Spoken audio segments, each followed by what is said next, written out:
Carbon emissions are rising, and faster than most scientists predicted.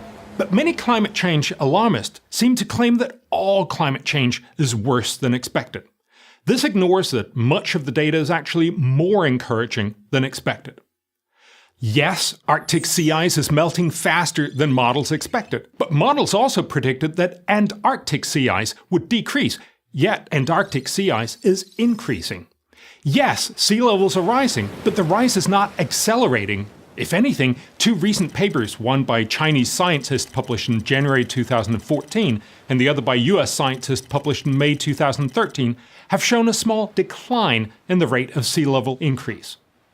We're often being told that we're seeing more and more droughts, but a study published in March 2014 in the journal Nature actually shows a decrease in the world's surface that has been afflicted by droughts since 1982.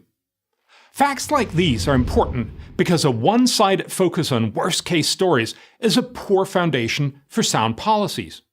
Hurricanes are likewise used as an example of things getting worse. But look at the US, where we have the best statistics. If we adjust for population and wealth, hurricane damage during the period of 1900 to 2013 actually decreased slightly.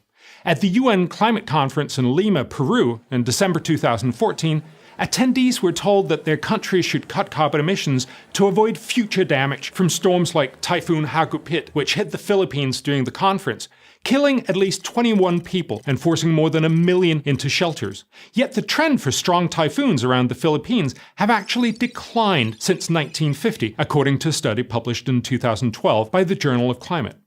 Again, we're told that all things are getting worse, but the facts don't support this.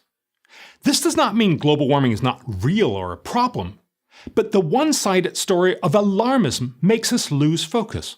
If we want to help the world's poor, who are the most threatened by natural disasters, it's less about cutting carbon emissions than it is about pulling them out of poverty.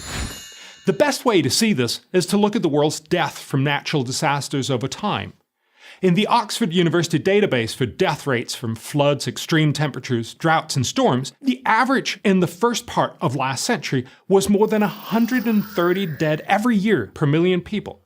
Since then, the death rates have dropped 97% to a new low in the 2010s of less than 4 per million.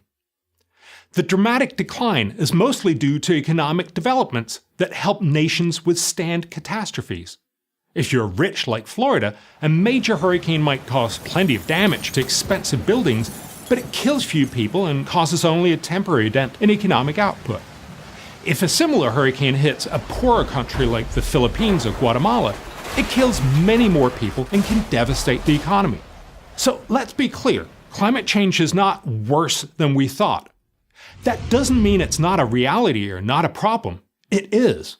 But the narrative that the world's climate is changing from bad to worse is unhelpful alarmism that prevent us from focusing on smart solutions.